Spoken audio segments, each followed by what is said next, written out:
All right, swimmers. Just got another question, and this one's from Karla. And Karla's been a subscriber for a long time of mine, for 8 or 9 months now, since I really started posting videos and getting things out on YouTube. So Karla, thank you for the support.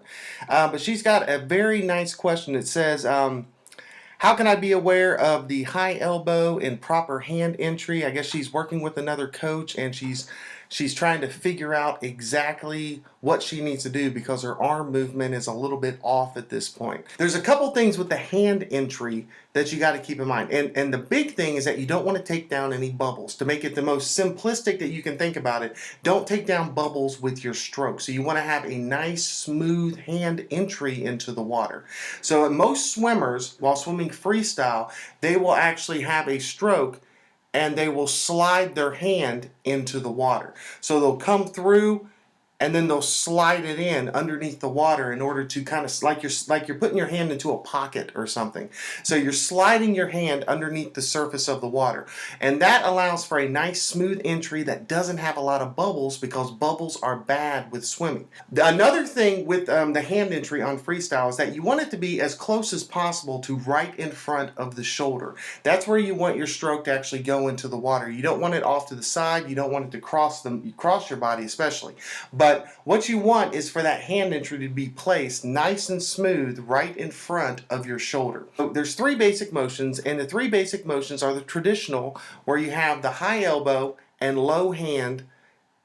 You also have a sidewinder, where swimmers will actually swing their arms around the side, and there's a windmill, where the swimmers will bring their arm over the top. Now, I'm actually a big fan of the traditional with the high elbow and the low hand, but that's not the only way you can be successful. The important thing to know about this is find the method that is natural for your body and go with that one, because that's actually probably going to give you the most success, and it's going to allow your body to move the most freely in the water, and you're not going to be battling a natural motion that your body has.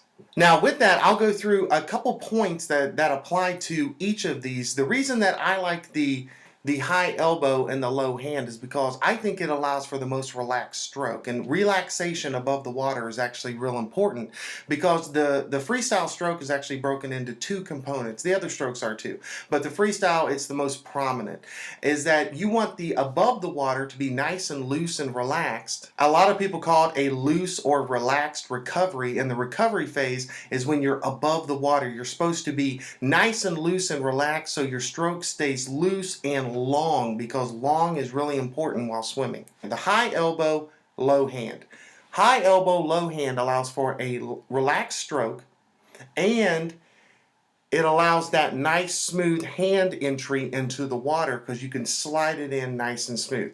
That's why I prefer that one. Now, the sidewinder, if that one works best for you, that's perfectly fine, but you got to keep something in mind. The one thing that you may struggle with the sidewinder stroke is the hand entry in front of your shoulder. That's something that might be a little bit tricky, because with the sideward motion, it's kind of hard to bullseye that hand entry right in front of your shoulder. And a lot of swimmers that have the sidewinder, they struggle a little bit with the hand entry, and they'll be too wide, or they'll sling it across in front of their body. So they have to be very careful. Can you do it successfully? Absolutely. There's a lot of swimmers that do. But it is a skill that you have to master with that sideward motion, is being able to bullseye the hand entry in front of your shoulder. Now, with the windmill stroke, which is where the hand is actually above your elbow during the recovery, it comes over the top.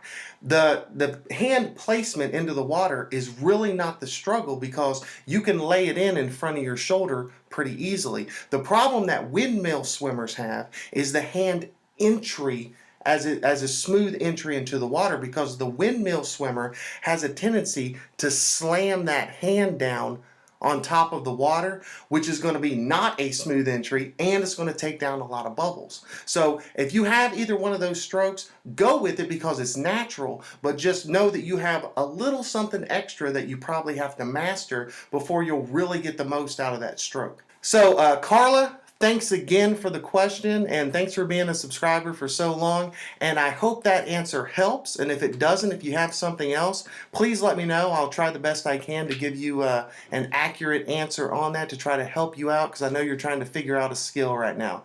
So I hope everybody else out there is doing awesome. And if you got any questions or anything, let me know, and I'll do the best I can to try to clear it up. All right, guys, take care. Bye.